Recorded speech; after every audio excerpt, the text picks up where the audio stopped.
Good morning student.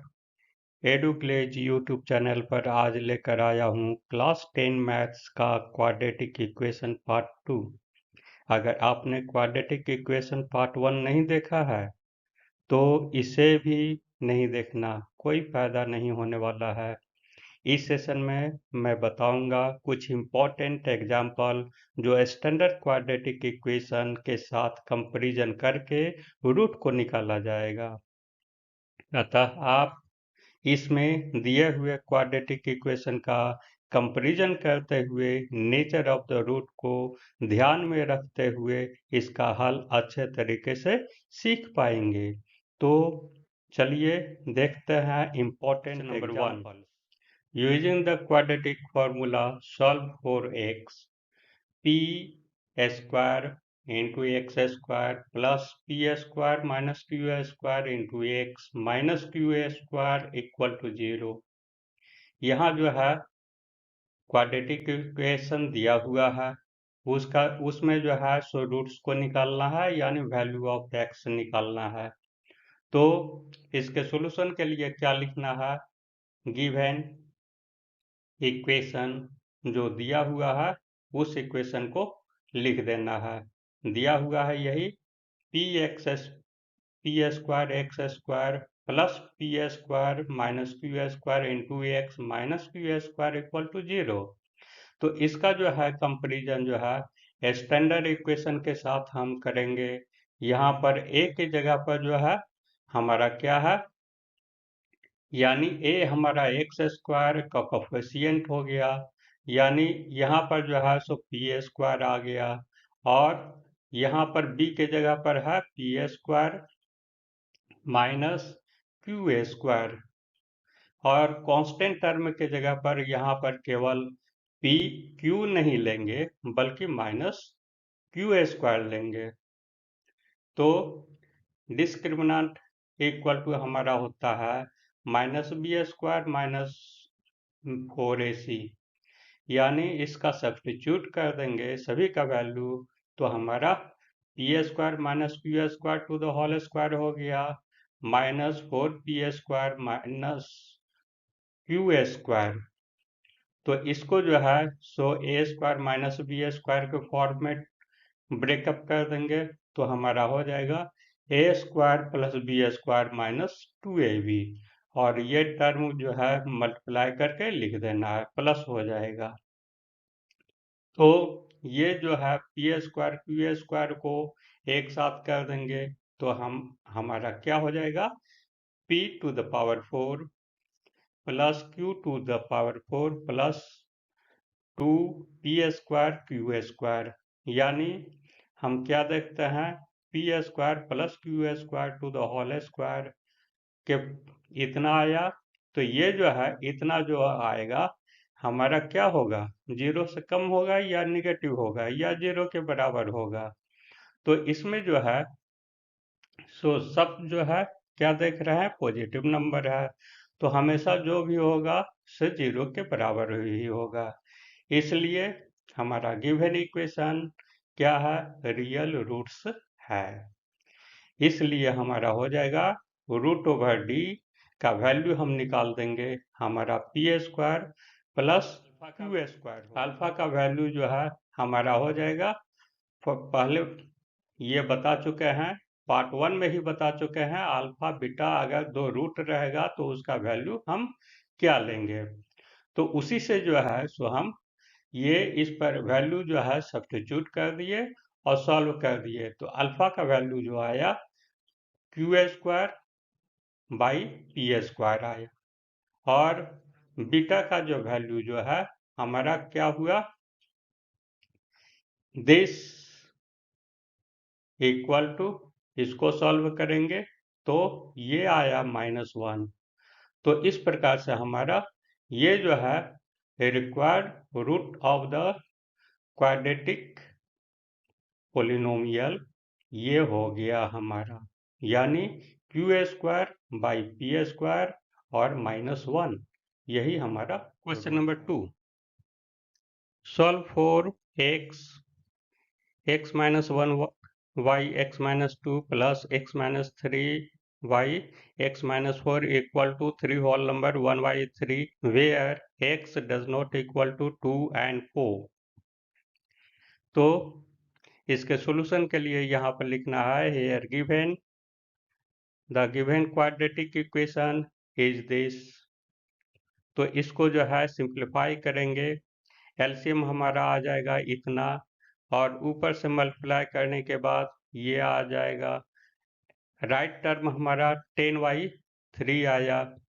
तो इसको जो है एलसीएम को मल्टीप्लाई करेंगे तो हमारा ये आएगा और ऊपर में सिंप्लीफाई कर देंगे तो वो आ जाएगा, यानी राइट टर्म हमारा ज्यों का त्यों रहेगा। तो इसको और सिंप्लीफाई करते जाएंगे, उसके बाद यहाँ पर जो है क्रॉस मल्टीप्लिकेशन कर देना है। क्रॉस मल्टीप्लिकेशन करके यानी इस टर्म को जो है 3 से मल्टीप्लाई करेंगे और इस टर्म को हम 10 से मल्टीप्लाई करेंगे, यानी 6x² माइनस 30x प्लस 30 आया equal to 10x² minus 60x plus 80 आएगा। तो दोनों को राइट हैंड साइड में सभी टर्म को ले जाएंगे तो हमारा हो जाएगा 4x² minus 30x plus 50 equal to 0 और 2 कॉमन ले लेंगे तो हमारा क्या होगा 2x² माइनस 15x प्लस 25। तो इतना हो गया। अब जो है यहाँ पर सिंप्लीफाई करके हमारा क्वाड्रेटिक फॉर्म में, सिंपल क्वाड्रेटिक फॉर्म में इसको जो है सो कंपैरिजन करेंगे स्टैंडर्ड क्वाड्रेटिक इक्वेशन जो हम बताए थे पार्ट 1 में, उससे हम कंपैरिजन करेंगे। तो यहाँ पर x² का कोफिशिएंट हमारा क्या है 2 है, x का कोफिशिएंट -15 है और कांस्टेंट टर्म हमारा 25 है।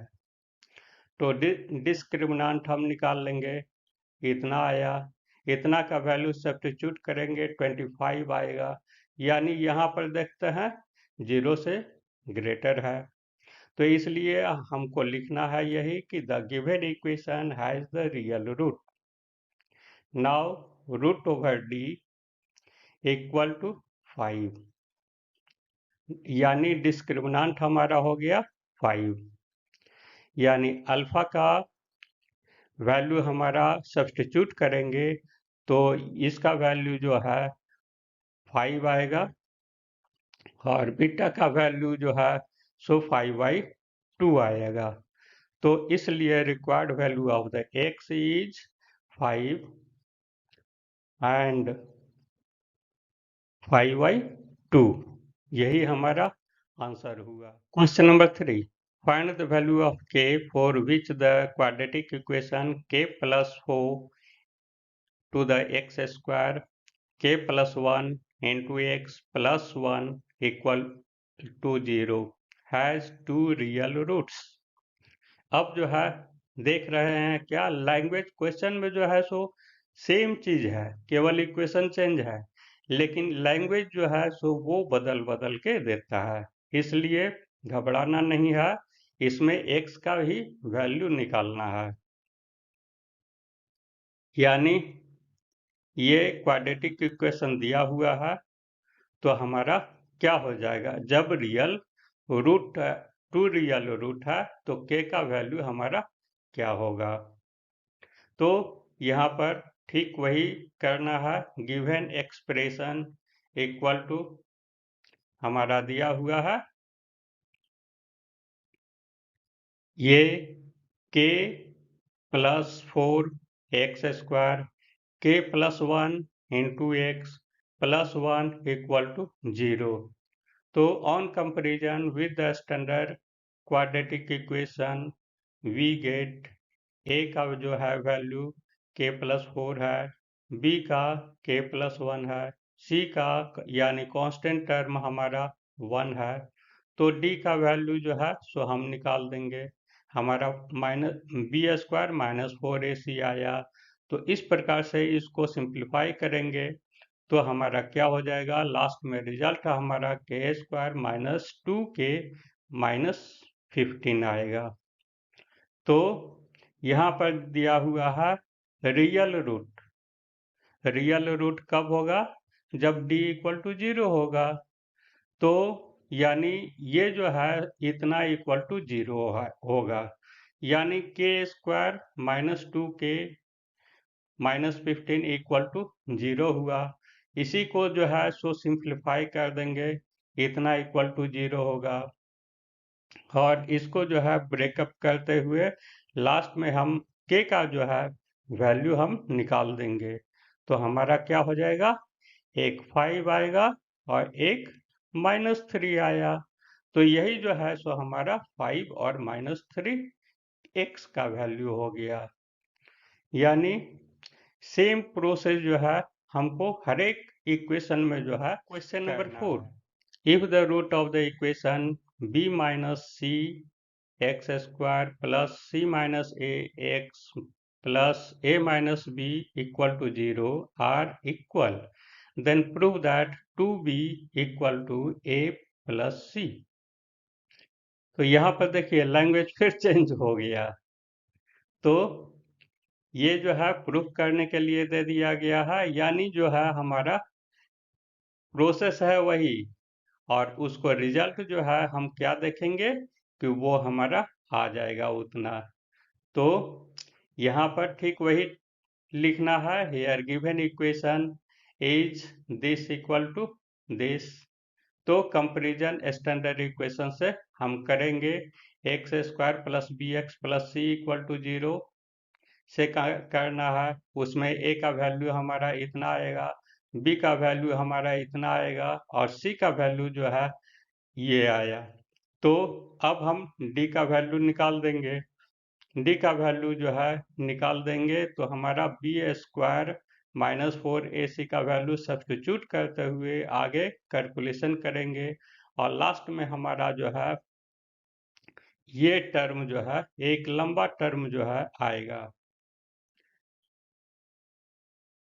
तो इतना इतना लंबा हुआ, यानी इसको जो है इस पर ये अरेंज कर देना है, यानी a plus b plus c to the whole square equal to a square plus B square plus c square plus 2ab plus 2bc plus 2ac। तो चूंकि ये जो है रूट रियल इक्वल है तो हम क्या करेंगे, इतना इक्वल टू 0 होगा।